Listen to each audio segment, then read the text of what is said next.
Astaghfirullah. Bismillahirrahmanirrahim. Assalamualaikum warahmatullahi wabarakatuh.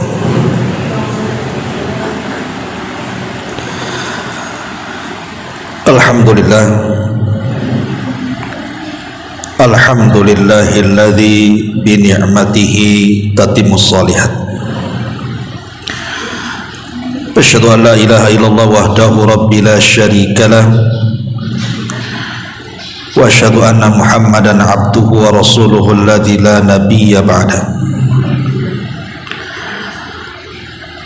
Qala Allahu azza wa jalla ya ayyuhalladzina amanu taqullaha haqqa tuqatih wa la tamutunna illa wa antum muslimun, amma ba'du.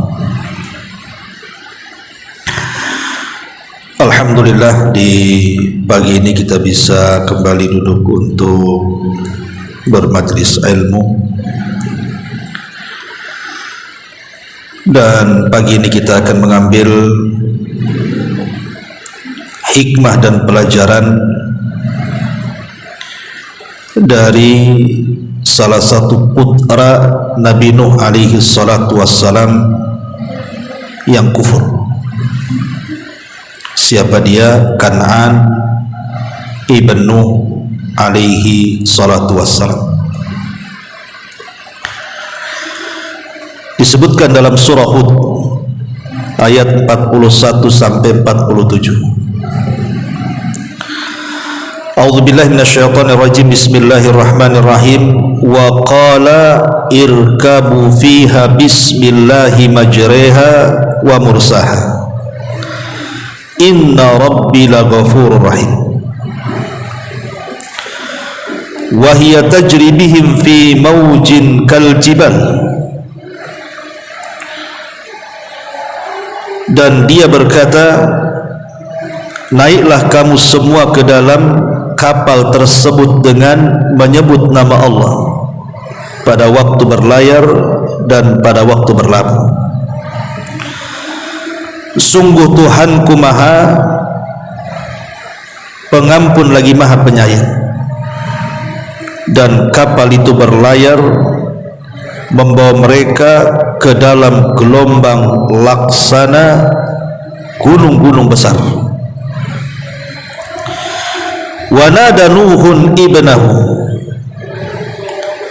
Lalu berkata Nuh memanggil-manggil putranya Kan'an. Wa kana fi ma'zilin ya bunayyarkam ma'ana wa la takum minal kafirin. Dan ketika itu putra Nuh berada di tempat yang jauh terpencil, dan Nuh memanggil, wahai anakku, naiklah ke dalam perahu bersama kami, dan janganlah engkau bersama orang-orang kafir. Qala sa'awi ila jabalin ya'simuni minal ma.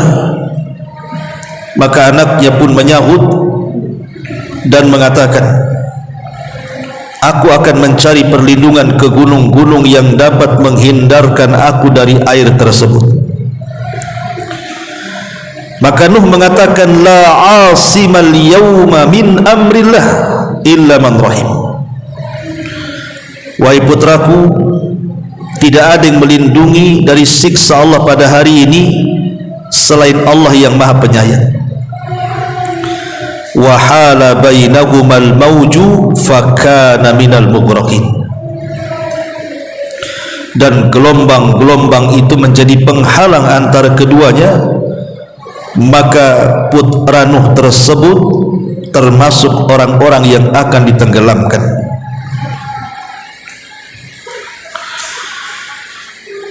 Wa qila ya ardha bla'i ma'aki wa yas sama aqli'i wa ghidhal ma wa qudiyal amru wastawat 'alal judi wa qila bu'dan liqaumi zalimin. Dan Allah pun berfirman, wahai bumi, telanlah airmu, wahai langit, hujanlah. Dan air pun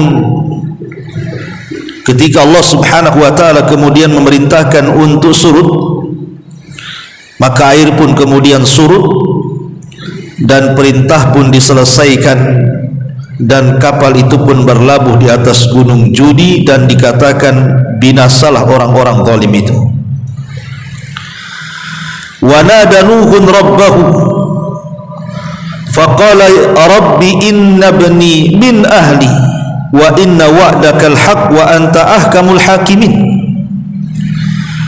Nuh pun memohon kepada Tuhannya sembari berkata, ya Tuhanku, sesungguhnya anakku adalah termasuk keluargaku, dan janjimu itu pasti benar, engkau adalah hakim yang paling adil.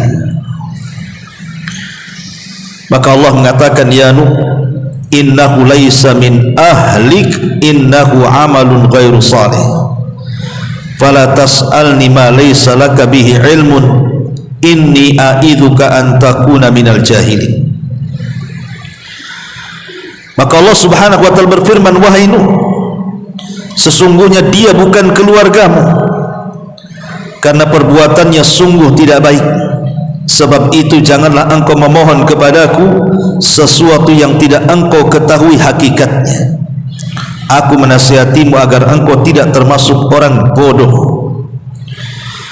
Qala, maka Nuh berkata, Rabbi inni a'udzubika an as'alaka ma laysa li bihi ilmun wa illam taghfirli wa tarhamni aku minal khasirin. Maka Nuh berkata, ya Tuhanku, sesungguhnya aku berlindung kepadamu untuk memohon kepadamu sesuatu yang aku tidak mengetahui hakikatnya. Kalau engkau tidak mengampuniku dan tidak menaruh belas kasihan kepadaku, niscaya aku termasuk orang-orang yang rugi. Surah Hud ayat 41 sampai 47. Ma'asyiral muslimat yang dimuliakan Allah subhanahu wa ta'ala, surat ini memberikan pelajaran kepada kita bagaimana Nuh alaihi salatu wassalam diuji oleh Allah subhanahu wa ta'ala dengan kekafiran putranya. Nuh ini memiliki beberapa putra. Satu Syam, dua Ham, tiga Yafis, dan yang terakhir adalah Kan'an. Lah tiga putra Nuh semua beriman, tapi satu putranya Kan'an tidak beriman dan mengikuti jejak istrinya Nuh. Dari sini Allah subhanahu wa ta'ala berfirman, ya ayyuhalladzina amanu inna min azwajikum wa auladikum aduwwan lakum fahdharuhum wa in ta'fu wa tasfahu wa taghfiru fa innallaha ghafurur rahim. Wahai orang-orang yang beriman, sesungguhnya di antara istri-istrimu atau pasangan-pasangan dan anak-anakmu ada yang menjadi musuh bagimu, seperti Nuh. Dua-duanya jadi musuh, istrinya jadi musuh, anaknya pula jadi musuh. Terkadang kita diuji seperti itu kan. Terkadang ada suami yang diuji istrinya musuh dia, anaknya pula musuh dia, atau sebaliknya, istri diuji dengan suaminya dan juga anak-anaknya. Begitulah dunia terkadang, Allah bolak-balik seperti itu. Tapi di sini lihat bagaimana Nuh alaihi salatu wassalam mengadakan hiwar bersama putranya Kan'an ini. Berdialognya Nuh bersama putranya Kan'an di sini ada pelajaran besar yang penting sekali, terutama dalam ilmu parenting. Dan ini risalah kepada siapapun orang tua, saya, ibu, atau siapapun yang mendengarkan kajian ini. Terkadang ada orang tua diuji dengan anaknya yang durhaka. Yang saya maksudkan adalah orang tuanya sudah berusaha semaksimal mungkin mendidik dia. Tidak ada yang luput dalam pendidikannya, tidak ada yang luput usaha memperbaikinya, tenaganya, dananya, kekuatan hidupnya untuk mendidik anaknya, tapi Allah takdirkan anaknya pula durhaka. Perhatikan kisah Nuh alaihi salatu wassalam. Tidak mungkin seorang ulul azmi sekali Nuh alaihi salatu wassalam tidak mendidik anaknya. Mustahil. Mustahil Nuh tidak mendidik anaknya. Buktinya yang tiga beriman. Apalagi Nuh alaihi salatu wassalam itu bukan hanya seorang nabi, dia rasul, bahkan rasul pertama, bahkan dia masuk dalam deretan ulul azmi. Pasti Nuh sudah berupaya keras untuk membimbing keluarganya, baik istrinya ataupun anak-anaknya. Bahkan Nabi Allah Nuh alaihi salatu wassalam itu dikisahkan dalam Al-Quran, berdakwah itu bukan sehari, 2 hari, setahun, 2 tahun, tetapi alfasanatin illa khamsina ama, 950 tahun Nuh berdakwah kepada kaumnya, termasuk juga anaknya dalam kaumnya, termasuk juga istrinya masuk dalam kaumnya. Artinya selama itu Nuh berdakwah 950 tahun, baik kepada kaumnya atau kepada keluarganya. Tapi Nuh diuji oleh Allah subhanahu wa ta'ala dengan kekufuran orang terdekatnya, istri dan salah satu putranya Kan'an. Artinya ini ujian bagi Nuh alaihi salatu wassalam.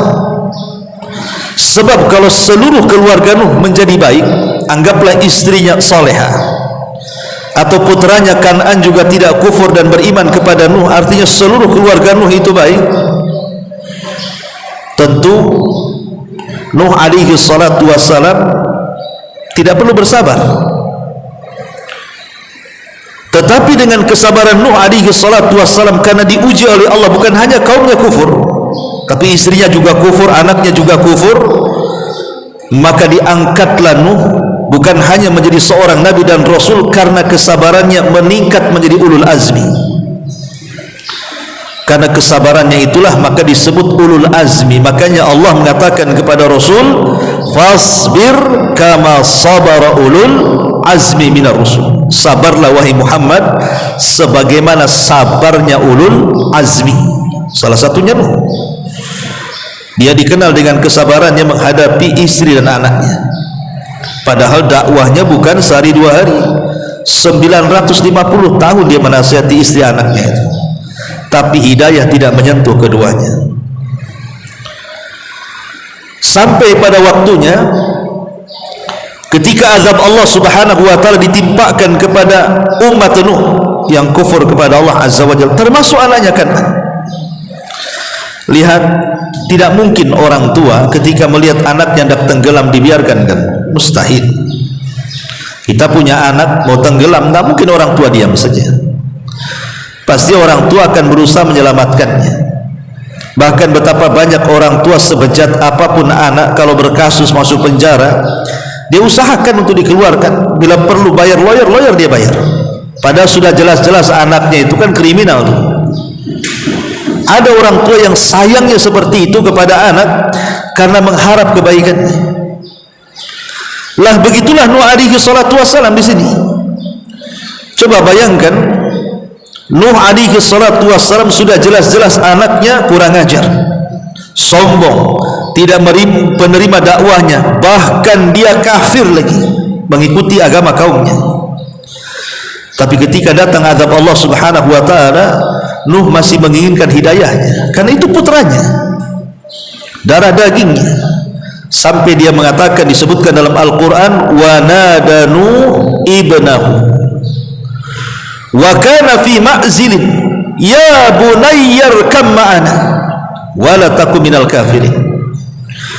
Nuh berkata kepada putranya yang ketika itu putranya terpencil dari kaumnya, karena ketika itu kan orang sibuk menyelamatkan sendiri-sendiri dari banjir bandang seperti tsunami yang luar biasa, karena disatukannya air langit dan juga air bumi. Cemana besarnya air itu. Tapi Nuh tetap mengatakan, ya bunayyarkam ma'ana, wahai anakku, naik dan jangan bergabung dengan orang-orang kafir. Di sini ada pelajaran. Sebenarnya Nabi Nuh alaihi salatu wassalam kan bisa saja memaksa anaknya. Umpamanya anaknya diikat di kapal kan bisa saja supaya dia selamat kan. Tapi itu tidak dilakukan. Nuh hanya menasihati saja dan tidak memaksa di sini. Karena terkadang apabila orang tua itu keras dengan anaknya, maka kekerasan orang tua itu akan melahirkan warisan bagi anaknya. Kenapa anaknya keras? Bapaknya keras kan itu. Kenapa anaknya pemarah? Mungkin bapaknya begitu. Maka Nuh alaihi salatu wassalam mengajarkan, dia tidak memaksa. Nuh bisa saja mengambil anaknya, dimasukkan ke kapal, diikat di bergalari kan? Tapi tidak dilakukan Nuh. Nuh hanya mengatakan, nah, masuk ke perahu dengan lembutnya Nuh, dan jangan bergabung dengan orang-orang kafir. Ayo masuk ke perahu. Tetapi anaknya tidak mau. Memang degil anaknya, sombong dengan ayahnya, dan dia tetap mengatakan, sa'awi ila jabalin ya'simuni minal ma. Oh tidak mau saya bisa menyelamatkan diri, saya akan cari tempat tinggi, saya akan lari ke gunung-gunung, air itu tidak akan menyentuhku katanya. Tapi ayahnya tetap meyakinkan kepada anaknya, la asimal yawma min amrillah, nah, tidak akan ada yang selamat hari ini, semua akan binasa. Masuk. La asimal yawma min amrillah illa man rahim. Tidak ada yang selamat kecuali orang-orang yang dirahmati Allah saja. Tapi Nuh sudah berusaha keras menyelamatkan anaknya, tetapi apa yang terjadi? Akhirnya kapal pun semakin jauh dari putranya karena dihempas gelombang sana sini. Wahala bainahumal mauju, dan gelombang itu yang memisahkan keduanya. Dan Allah katakan, fakana minal mughraqin. Rupanya Kan'an lebih memilih tenggelam dibandingkan masuk ke perahu ayahnya Nuh alaihi salatu wassalam. Nuh alaihi salatu wassalam sudah tahu kan pembangkangan anaknya ini, sudah kafir, kurang ajar, membangkang lagi, keras kepala. Tapi Nuh alaihi salatu wassalam, namanya orang tua, tetap sayang dengan anaknya. Dia mengatakan, Rabbi inna ibni min ahli. Ya Rabb, anakku itu keluargaku, kenapa kau pisahkan aku dengan dia? Maka kemudian Nuh meminta janji Allah, wa inna wa'dakal haq wa anta ahkamul hakimin. Bukankah janjimu benar, dan bukankah engkau adalah seadil-adilnya? Ya Rabb, tidak ada keadilan yang hakiki kecuali datang dari Allah subhanahu wa ta'ala. Tetapi Allah subhanahu wa ta'ala sudah tahu, karena dia mentakdirkan putranya, putranya tidak mungkin beriman, pasti kafir. Makanya Allah subhanahu wa ta'ala memastikan kepada Nuh untuk menenangkan hatinya dan mengatakan, ya Nuh, innahu laisa min ahlik. Itu bukan keluargamu, dia kafir. Kalau sudah kafir bukan keluargamu lagi, biarkan dia tenggelam. Innahu amalu ghairu salih fala tas'alni ma laisa laka bihi ilmun. Maka Allah subhanahu wa ta'ala mengatakan, anakmu itu tidak benar, anakmu itu jahat, maka jangan meminta sesuatu yang kamu tidak tahu hakikat anakmu. Dan saya nasihatkan kamu, jangan jadi orang jahil. Pergi kamu, tinggalkan anakmu. Lihat bagaimana di sini Nuh alaihi salatu wassalam diuji oleh Allah subhanahu wa ta'ala sedemikian rupa supaya kita sebagai umat Rasul yang membaca kisah ini dapat pelajaran besar. Karena Quran itu sering saya katakan bukan kitab sejarah. Memang ada sejarah dalam Quran, tapi Quran kan bukan kitab sejarah. Quran itu kitab hidayah dan kitab ibrah, kitab yang kita ambil per kalimatnya itu ada pelajaran di situ. Seperti kisah Nuh alaihi salatu wassalam. Lain Nuh, lain pula Nabi Yakub alaihi salatu wassalam. Nabi Yakub juga diuji oleh anak-anaknya kan. Nabi Yakub ini sama dengan Nuh dan nabi-nabi yang lainnya, tidak mungkin mentarbiyah anaknya sembarang tarbiyah. Dia seorang nabi, pasti akan diajarkan yang baik-baik anaknya kan.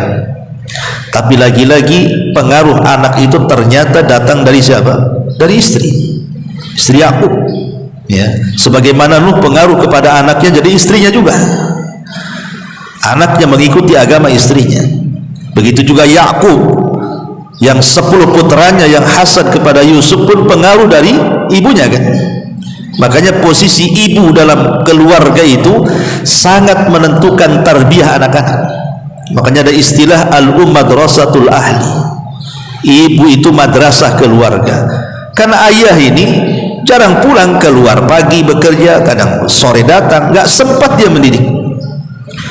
Jadi yang mempengaruhi besar dalam keluarga kepada anak-anak ya ibunya kan itu. Nabi Yakub sudah tahu tabiat putra-putranya, sehingga ketika Nabi Yusuf alaihi salatu wasallam bermimpi,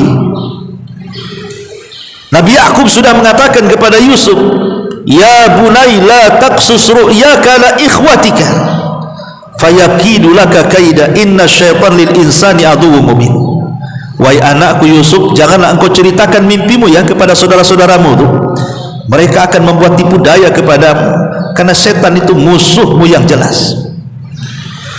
Tetapi sehebat apapun Nabi Yakub memperingatkan Nabi Yusuf alaihi salatu wassalam, dia tidak bisa menolak takdir. Dia tidak bisa menolak takdir Allah Azza wa Jalla. Tetap saja nama Yusuf masih polos, diceritakan pula mimpi itu. Apa yang terjadi? Muncullah hasad saudara-saudaranya, yang mengakibatkan akhirnya kemudian mereka pun membawa Nabi Yusuf dengan alasan bermain-main, belakangan dimasukkan ke sumur, kemudian dibuat alasan bahwa dia diterkam serigala dengan dilumuri bajunya dengan darah kambing. Nabi Yakub buta, tidak tahu, dah tua buta lagi kan itu. Tapi Nabi Yakub tahu bahwa saudara-saudaranya ini sudah berbuat jahat kepada Yusuf. Makanya ketika Allah Subhanahu wa taala melanjutkan dalam surah Yusuf ayat 18-nya, waja'u ala qamisihi bidhamin kadhib, mereka datang membawa baju gamis yang berlumuran dengan darah palsu itu. Qala bal sawwalat lakum anfusukum amran fasabrun jamil wallahul musta'an ala ma tasifun. Apa kata Nabi Yakub? Sebenarnya dirimu sendirilah yang memandang baik perbuatan buruk itu, maka kesabaran yang baik itulah kesabaranku, dan Allah sajalah yang akan menyingkap semua apa yang kalian ceritakan itu. Benar salahnya nanti Allah akan singkap nanti.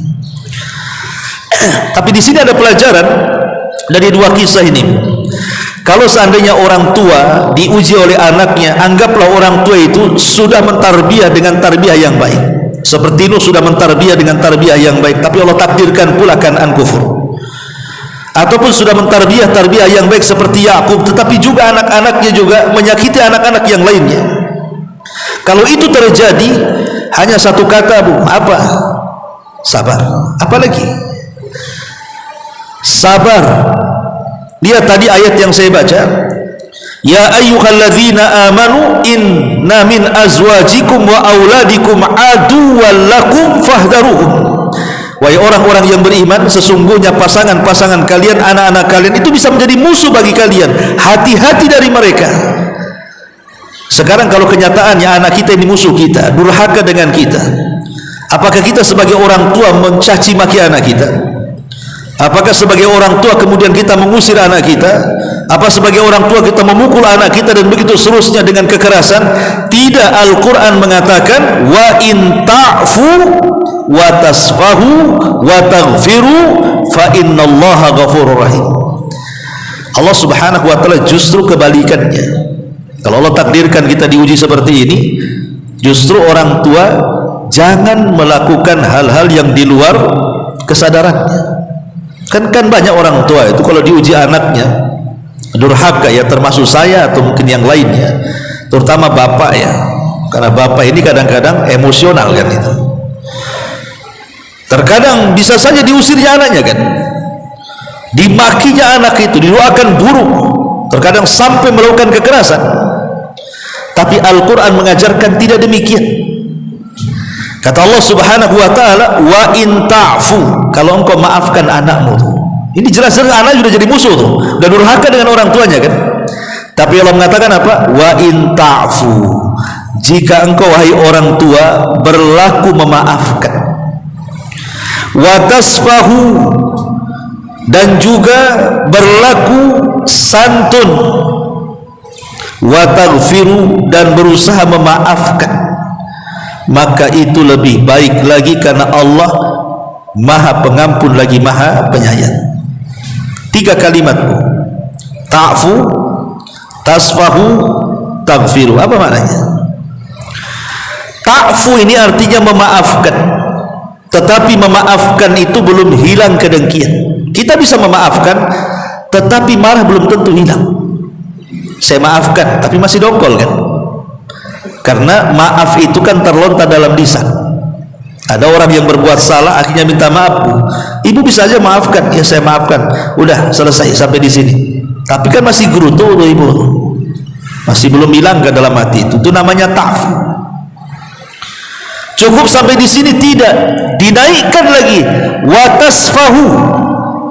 Tasfahu ini lebih daripada sekedar al-afu. Tapi kita memaafkan dengan menjernihkan hati, dihilangkan perasaan dendam, marah dan apapun kepada anak kita. Kalau bisa hilangkan semuanya. Cukup sampai di sini tidak. Wa taghfiru, bayangkan. Jadi wa taghfiru lebih tinggi daripada sekedar afu dan tasfah. Karena taghfiru itu bukan hanya sekedar memberikan maaf, memberikan ampun, tapi lebih daripada itu menutup aib anak kita dan memperbaikinya. Jadi tugas kita, kalau memang Allah takdirkan kita sudah berusaha keras, waktu kecil kita bisalah membimbing anak itu, betul-betul kita bimbing anak itu ke agama gitu. Tapi setelah besar pula qadarullah dia terkena pergaulan bebas umpamanya, membuat jengkel orang tuanya. Terkadang durhakanya anak itu berlebih kepada orang tuanya. Tapi lihat kata Allah, jika engkau memaafkan mereka walaupun belum hilang marahnya gitu ya. Kemudian watasfahu, dan berlaku santun, memaafkan dengan menghilangkan semua kedengkian. Wataghfiru, dan memaafkan dengan berusaha untuk memperbaikinya dan menutup aibnya, itu lebih baik. Karena semua sudah berjalan di atas takdir masalahnya. Apalagi yang mau dikata, sabarlah. Karena itu takdir Allah Azza wa Jalla. Kan ibu sudah berbuat baik, sudah semaksimal mungkin kan mendidik anak itu. Tapi Allah takdirkan anaknya nakal, apalagi? Selain bersabar, beriman dengan takdir. Kenapa demikian? Karena boleh jadi bu,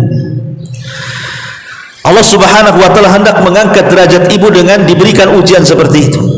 Ujian kan datang dari mana saja kan? Bisa saja dari kesehatan, dia sakit. Bisa saja dari ekonomi, mungkin suami kena pecat. Bisa saja dengan ucapan tetangga-tetangga yang menyakitkan. Terkadang bisa juga ujian itu dari anak yang nakal. Itu kan ujian tuh. Allah sedang menguji kita dengan anak-anak kita. Kalau kita sabar dengan anak-anak kita, kemudian berusaha untuk memaafkan dan juga memperbaiki anak kita, boleh jadi Allah sedang mengangkat derajat kita. Allah sedang sayang sama kita. Cuma kita tidak tahu saja. Karena Allah Subhanahu wa Ta'ala apabila mencintai hambanya, ibtalahum, Allah uji hamba itu.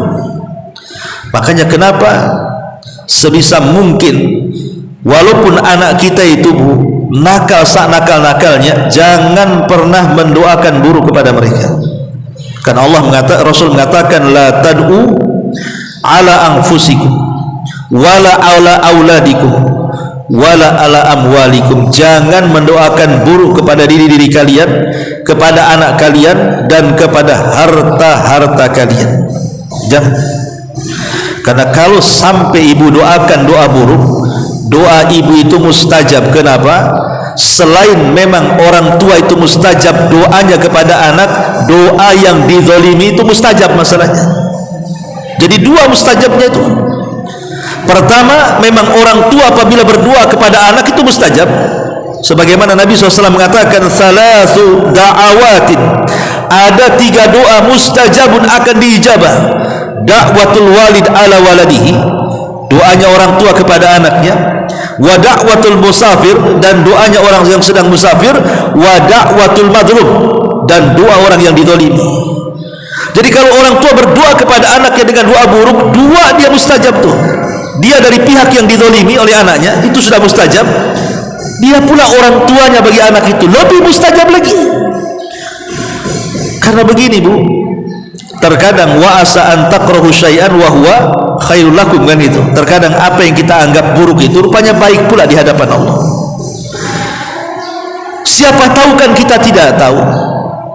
Mungkin anak yang kita anggap durhaka itu, setelah kemudian orang tuanya meninggal, dia jadi baik. Justru dia pula yang mendoakan orang tua dengan penyesalannya karena dia tidak pernah berbuat baik kepada orang tuanya. Atau kalaupun dia tidak diperbaiki, dia punya keturunan yang baik. Mungkin kita punya cucu yang soleh dan soleha, kan, yang kelak mendoakan kita. Karena satu-satunya aset di dunia yang dekat dengan orang tua itu yang akan memberikan syafaat, siapa kalau bukan anak?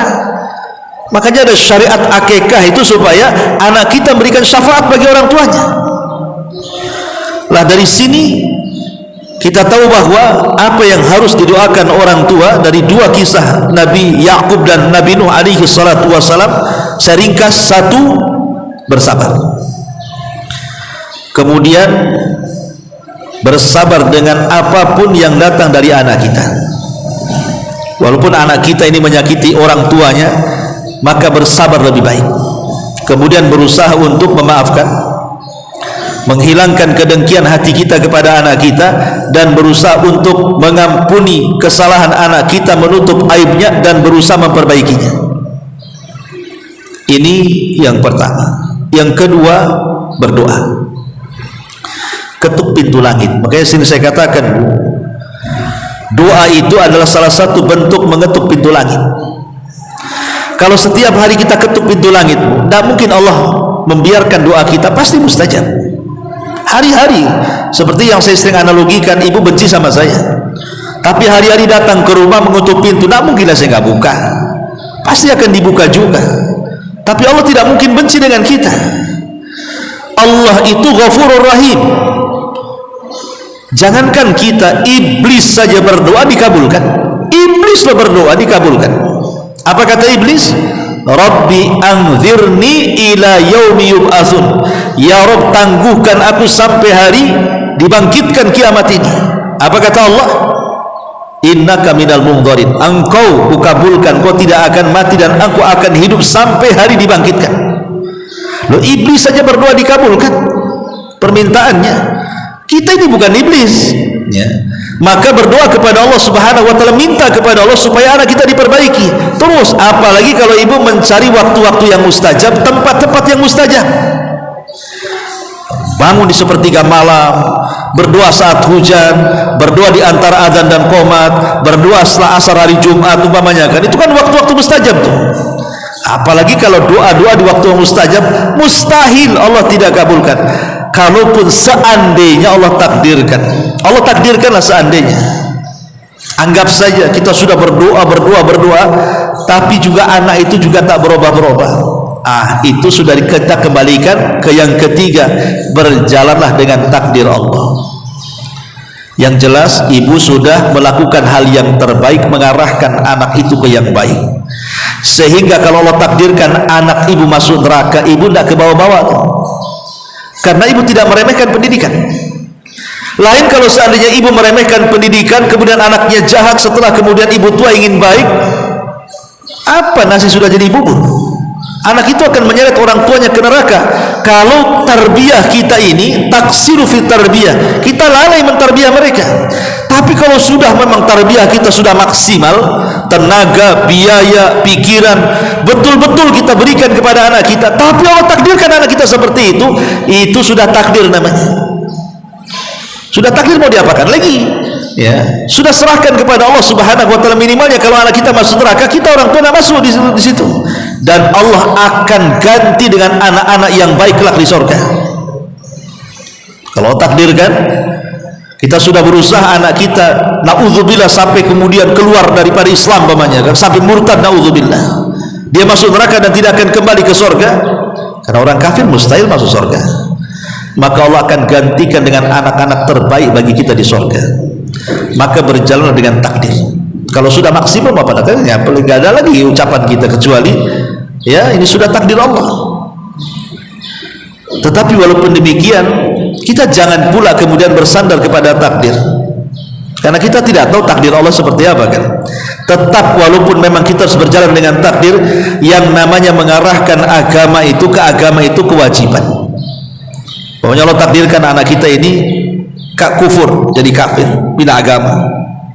Bukan berarti sudah stop sampai di sini, tidak. Tetap kita nasihati. Nah, balik ke Islam, balik ke hidayah, balik ke agama. Makanya kemarin kan sudah saya jelaskan kepada ibu, kenapa pentingnya mentarbiyah anak itu dari dasar. Kenapa? Dari mulai bayi, mulai dari dalam perut pun umpamanya kalau bisa ibu membaca Al-Quran kan gitu. Karena anak itu walaupun dalam perut ibu dia memang tidak bisa melihat, tapi dia bisa mendengar.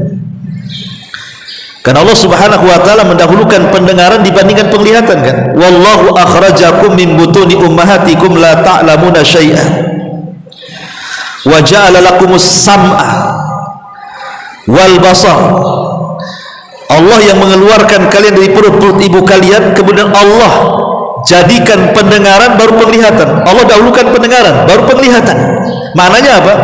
Karena bayi dalam perut kita itu sudah bisa mendengar. Jadi kalau ibu ini membaca Quran, dia dengar itu sebenarnya. Jadi kalau 9 bulan ibu terus baca Quran, maka separuh Quran itu sudah rekam dia sebenarnya.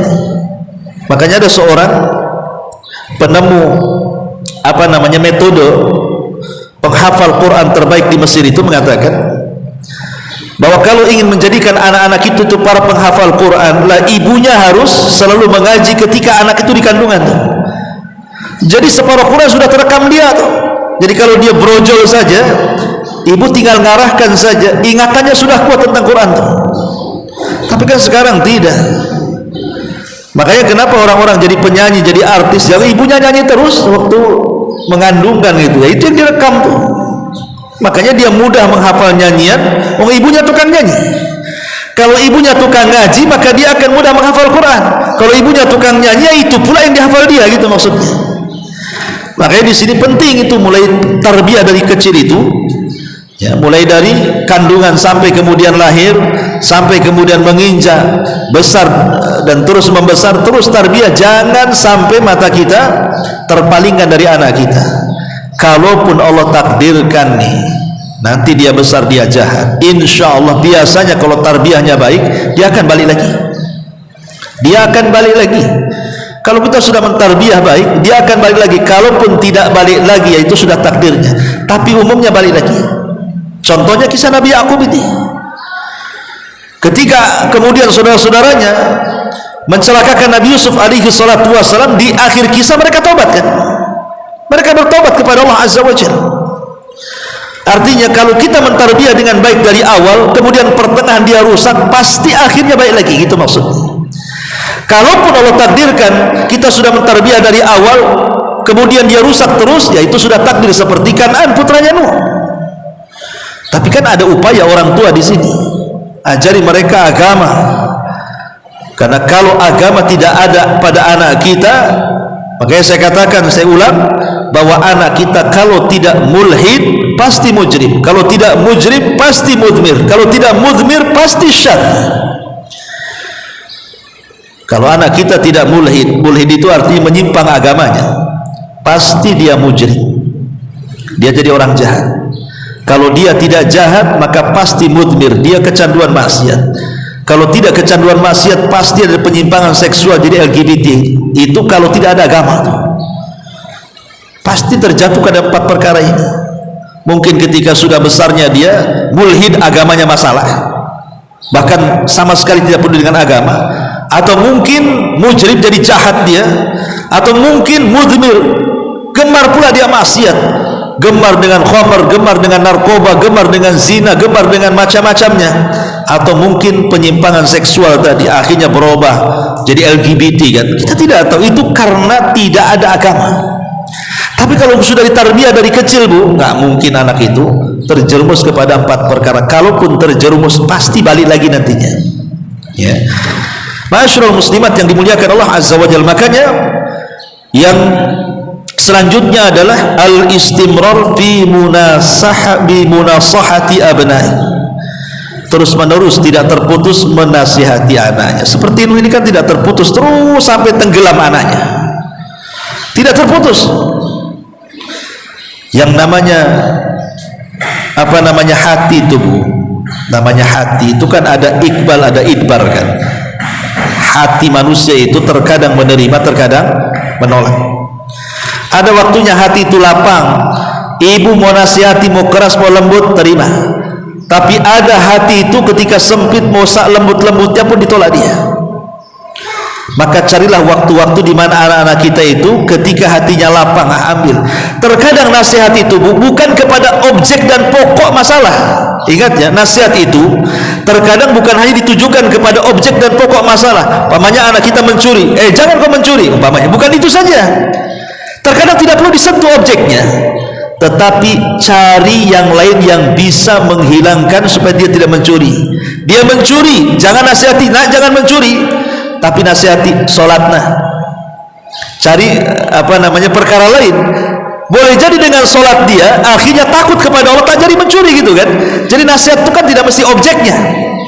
Itu maksudnya, paham Bu ya? Nasihat itu tidak mesti langsung ke objeknya kita nasihati anak itu, tapi terkadang nasihat itu alihkan ke perkara yang lain, yang perkara lain itu juga masih ada kaitan dengan itu. Contohnya, ayo nak, kayaknya bulan ini kita ada rezeki, ayo kita umroh, umpamanya. Diajak umroh umpamanya kan, ya siapa tahu di sana dapat hidayah, pulang akhirnya nggak nyuri lagi, pulang akhirnya nggak nakal lagi, kan bisa saja seperti itu. Ya, bukan disuruh sholat, disuruh ngaji. Sebab terkadang kalau kita nasihati objek maksiatnya, terkadang anak itu tak terima tuh. Terkadang juga ya metode-metode seperti ini juga perlu dalam nasihat itu. Tidak mesti ke objeknya, tapi cari perkara lain yang ada kaitan dengan objek tadi.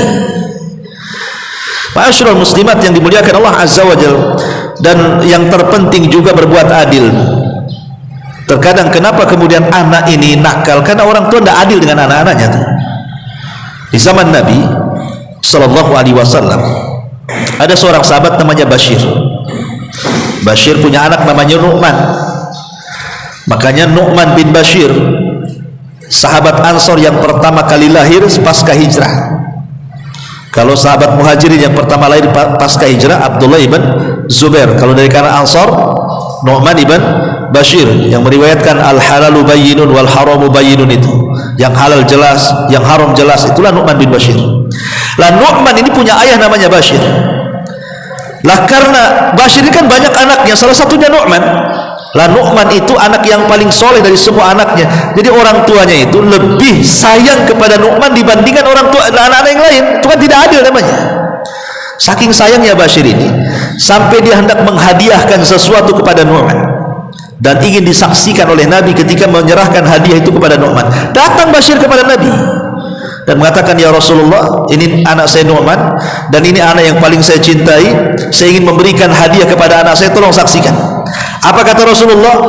Apakah anakmu cuma Nu'man saja? Oh tidak, anak saya banyak. Maka Nabi SAW mengatakan, tidak, la ashhadu ala jaurin, saya tidak mungkin menyaksikan kepada jaur, kezaliman. Zalim kamu itu. Maka Rasul mengatakan dalam sebuah hadis, i'dilu baina auladikum, adilah kalian ketika menghadapi anak-anak kalian. Karena salah satu kenapa dampak anak itu jadi nakal kan, itu kadang-kadang kesalahan orang tuanya, bukan kesalahan anaknya. Ya tadi caranya karena tidak adil kan itu. Kalau kita adil dengan anak-anak kita, tidak mungkin anak-anak kita juga nakal kan itu. Yang lebih parah lagi, bukan hanya tidak adil, memang dari awal orang tuanya yang mengajarkan anaknya itu hukul walidain, tidak mentarbiah anaknya, anaknya dibiarkan saja. Sampai di zaman Umar itu ada seorang bapak mengeluh karena kenakalan anaknya.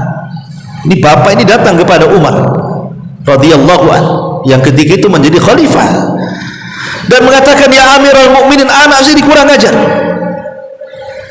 Kan banyak tuh, saya pernah di anak ya mungkin dia sudah baru hijrah, dia mengatakan, Ustaz, anak saya, bapak saya dajjal, kata. Bisa kau mengatakan dajjal bapak? Ya udah nggak sholat, maksiat lagi, keras sama ibu saya, oh dajjal betul. Ada anak bilang dajjal sama orang tuanya. Coba ya kan. Lah ini kan terjadi seperti ini karena tadi memang orang tuanya dari awal sudah nggak mengajarkan kan. Jadi Umar bin Khattab radhiyallahu an ketika mendengar satu aduan kan tidak mungkin satu telinga. Kata Umar, datangkan anakmu. Didatangkan anaknya, kemudian ditanya, betul engkau durhaka kepada orang tuamu? Kata anaknya, ya Amirul Mukminin, saya ingin bertanya, boleh tidak? Boleh. Kewajiban orang tua kepada anak itu apa wahai Amirul Mukminin? Kata anaknya. Kata Umar, 3. 1. Mengajarkan Quran.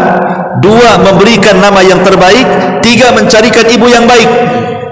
Apa kata anaknya? Ya Amirul Mukminin, ayahku di depanmu nih 1 huruf Quran pun tidak mengajarkan aku, dan dia memilihkan ibu untukku adalah seorang budak, ibuku seorang budak, dan aku dikasih nama Jual. Jual itu nama binatang. Marahlah Umar. Makanya Umar mengatakan kepada orang tua ini, sebelum anakmu durhaka kepadamu, kau sudah durhaka sama anakmu, katanya. Terkadang ada anak-anak jadi durhaka itu karena orang tuanya yang durhaka, memang nggak ngajarin sama sekali anaknya. Ya kalau dia tumbuh besar jadi durhaka ya wajar kan begitu. Oh, nggak ngasih contoh. Jangan seperti itu. Kadang-kadang kenapa anak jadi durhaka luar biasa sama orang tua? Orang tuanya yang kurang ajar. Jadi durhaka itu bukan hanya bersumber dari anak, orang tua pun bisa durhaka tuh. Dari sini penting seseorang itu memahami bahwa kalau orang tua sudah mendidik dengan baik, dengan benar gitu, anaknya durhaka, ya memang ujian. Tapi kalau orang tuanya tidak pernah memberikan pendidikan terbaik bagi anak-anaknya, tiba-tiba setelah tua ingin baik, ya mustahil. Mustahil. Orang tuanya pencuri, anaknya jangan mencuri, susah. Walaupun ada juga yang ajaib, orang tuanya jahat, anaknya pula jadi ustadz, ada yang seperti itu. Itu hidayah kan gitu ya. Tapi umumnya kan jarang yang seperti ini. Umumnya orang tua jahat, anak jahat. Karena pohon namanya buah mangga ya tidak mungkin jatuh di pohon durian kan itu. Jadi bawah pohon mangga juga nggak jauh-jauh dari situ. Ya. Makanya penting seseorang itu terus menasihati anaknya, menasihati anaknya, dan bila perlu, kita tahu bahwa ada terkadang ya dalam suami istri itu kan karakter berbeda-beda Bu. Kadang ibu kan lebih diterima anak, sejahat-jahatnya anak biasanya masih sayang sama ibunya, ya kan Bu. Kurang-kurang ajarnya anak itu biasanya sama ibu masih dekat. Tapi kalau sama bapak, kalau udah dendam tuh dendam mati biasanya. Ya sama-sama laki-laki masalahnya kan, kalau dia anak laki-laki. Makanya kalaupun nasihat itu kalau tidak bisa dengan bapaknya, ya ibu yang paling dekat lah wasilahnya. Ibu jangan bilang kamu juga ikut nasihati. Terkadang bapak ini dia nasihat itu ya kalau dia berakal dia, tapi kadang-kadang kan bapak ini bukan memperbaiki, justru makin mengeraskan anak kan gitu ya. Maka ibu yang ngalah, sudah Pak biar saya nasihati, biar saya nasihati, biar, karena biasanya kedekatan ibu dengan anak lebih dekat dibandingkan seorang ayah. Kadang-kadang pandailah buat metode seperti ini, karena berapa banyak bapak yang nasihati, bukannya anak itu beres Bu, bapak ada main usir-usir aja, kok macam-macam keluar kok dari sini kan itu ya. Tapi kan kalau seorang ibu kan tak tega seperti itu. Maka kalau tidak bisa dari jalur bapak, maka dari jalur ibu, dan itu yang lebih pas biasanya. Karena hati seorang ibu kan lebih ke perasaan, menasihati itu ada perasaannya. Kalau laki-laki mana ada kayak gitu ya, mereka pakai akal, kurang ajar udah pergi kau dari sini, selesai itu. Karena laki-laki simpel maunya cepat selesai gitu. Kalau perempuan kan tidak ya. Makanya itu juga salah satu metode juga ya. Ma'asyiral muslimat yang dimuliakan Allah Azza wa Jalla. Tetapi dari itu semuanya, kalau seandainya Allah Subhanahu wa taala takdirkan ibu sudah berusaha membimbing anak dengan sedemikian luar biasanya, tapi Allah takdirkan juga anak itu durhaka kepada orang tua, maka bersabar itulah kunci yang memang dianjurkan Allah Azza wa Jalla. Siapa tahu Allah sedang mengangkat derajat ibu dengan diuji seperti itu. Atau siapa tahu mungkin dulu ibu punya dosa banyak, diuji dengan anak-anaknya, boleh jadi ujian anak itu menghapuskan dosa-dosa ibu. Atau boleh jadi Mungkin dengan kesabaran itu, dengan menghadapi ujian anak yang seperti itu, terkadang di antara kita itu mungkin sholat kurang, ya puasa maksudnya sholat sunnah yang kurang, puasa sunnah kurang, sedekah juga kurang, tetapi Allah hendak menjadikan kita bersama para nabi, hendak mengangkat derajat kita bersama orang-orang para siddiqin, orang-orang para syuhada. Kita tidak tahu, Allah hendak mengangkat derajat kita tinggi-tinggi walaupun kita kurang amalannya, tapi dengan kesabaran kita menghadapi ujian, justru Allah subhanahu wa ta'ala mengangkat pula derajat kita tinggi-tinggi. Karena ada hadis yang mengatakan ada surga itu tidak bisa diraih dengan sholat, dengan puasa, dengan zakat, dengan amalan, dan hanya bisa diraih dengan kesabaran. Innama yuwaffas sabiruna ajrahum bighairi hisab, bahwa pahala orang-orang yang sabar itu tanpa batas. Ma'asyiral muslimat yang dimuliakan Allah Azza wa Jalla, sebagai tambahan untuk materi kita mengenal sebab-sebab kenapa anak itu jadi durhaka, ya. Dan ini harus dihindari sebab-sebab ini. Pertama, al-jahlu, kejahilan, karena orang tuanya jahil, tidak paham, terutama jahil dalam masalah agama. Makanya berusaha, yang mungkin sudah bahasa Jawanya udah kasep lah, udah tua baru ngaji, tidak apa-apa, jangan malu-malu hadir di majelis taklim, ya. Karena kejahilan ini membawa kerusakan. Yang kedua, su'u tarbiyah, karena buruknya tarbiyah orang tua kepada anak, hanya memberikan kasih sayang tapi tidak pernah memberikan pendidikan dan akhlak. Sayang betul orang tua sama anak itu, apapun yang diinginkan orang tua dikasih dia.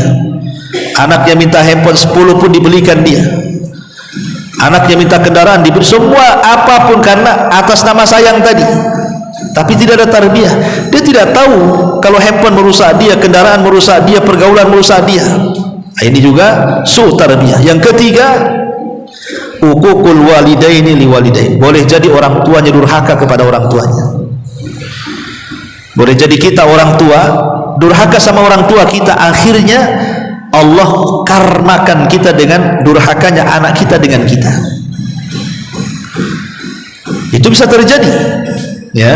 Durhakanya kita kepada orang tua menjadikan anak kita pula durhaka kepada kita, supaya Allah rasakan al-jaza min jinsil amal. Sebagaimana kita jahat sama orang tua kita, bagaimana perasaan orang tua, seperti itulah perasaan kita ketika dijahati anak kita. Ini kan khawatir. Ini yang ketiga. Yang keempat, at-tafriqatu bainal aulad. Orang tua membiarkan saja kalau anak-anak bertengkar. Dari kecil anak-anak bertengkar, dibiarkan saja, jangan dibiasakan. Dari kecil kalau anak bertengkar, lerai sama orang tuanya, damaikan supaya sampai besar itu dia bersahabat, ya. Kemudian juga yang kelima, qillatul i'anati 'alal bir. Orang tua tidak punya perhatian untuk mengajarkan anak itu birrul walidain. Jarang menegur, ditegur kalau anak salah, nak, tidak boleh, nak, nggak boleh ngomong sama orang tua seperti itu, tidak boleh kau melakukan seperti itu. Terus dari kecil diomongin seperti itu, maksudnya supaya terekam sampai dia dewasa. Kemudian qillatul ihsas bimasaibil walidain, atau sebaliknya tadi, orang tua kita ini mungkin sakit, kita tidak ada perasaan dengan orang tua kita, ya, kurang perasaan kita dengan orang tua. Mungkin orang tua kita lagi susah di kampung, kita tidak tahu. Kita sih tidak durhaka sama orang tua, tidak, ya mungkin tidak menyakiti orang tua dengan lisan, dengan apa, tapi kita kurang perasaan aja sama orang tua. Nah, boleh jadi mungkin itu sebagai timbal balik anak kita pula nggak naruh perasaan apa sama kita, ya. Kemudian juga yang nomor 7, rifaqus su'. Kita tidak pernah mengecek anak kita ini berkawan dengan siapa, berkawan dengan iblis kah, dengan malaikat kah, kita tidak tahu, ya. Jadi harus tahu tuh, ini anak saya ini berkawan nih di alam gaib ini, jangan-jangan sama iblis pula kan itu. Nah, orang pakai handphone semua, itu bahayanya handphone. Kita senang anak kita sudah tidak berkawan dengan anak tetangga yang nakal, ketemu pula anak nakal di Facebook. Nah, masalah jadinya kan, sama-sama nakal, lebih nakal lagi di dunia medsos, merusak lagi akal kita, malah anak kita dirusak akalnya. Maka penting berusaha untuk mencarikan teman yang baik dan menasihati untuk mencari teman yang baik. Kemudian yang nomor 8, sul akhlak. Buruknya akhlak orang tua kepada anak. Tidak ada lembut-lembutnya orang tua kepada anak. Mencontohkan yang tidak baik, ya wajar kalau ditiru kan. Ya, itulah kenapa kemudian 8 perkara ini penyebab besar, ataupun mungkin lebih daripada itu, terjadi ikhtilaf. Mungkin suami istri bertengkar di hadapan anaknya pula. Nah, itu juga penyebabnya. Atau juga penyebabnya adalah perceraian, dan ini yang paling berdampak kepada anak itu. Perceraian sangat berdampak, karena inilah yang dikehendaki iblis. Orang bercerai, anaknya nakal. Seolah-olah kalau seandainya suami istri bercerai, istrinya nikah lagi, suaminya nikah lagi, artinya suami dari istri tidak sayang dengan anaknya, istri daripada suami tidak sayang pula dengan anaknya. Iblis datang, sudah nak, kau sudah tidak dianggap bapamu ibumu, jadi anak angkat saya aja, katanya. Jadilah anak iblis dirinya kan. Mungkin seperti itu. Makanya kemudian perceraian ini juga sebab terbesar. Kadang-kadang anak itu durhaka dengan kedua orang tua. Wallahu a'lam bishawab. Ini diantara faedah dari kisah Nabi Allah Nuh dengan putranya Kan'an dan Ya'qub dengan putra-putranya. Wallahu a'lam. Baik, sampai di sini. Silakan kalau ada yang mau bertanya.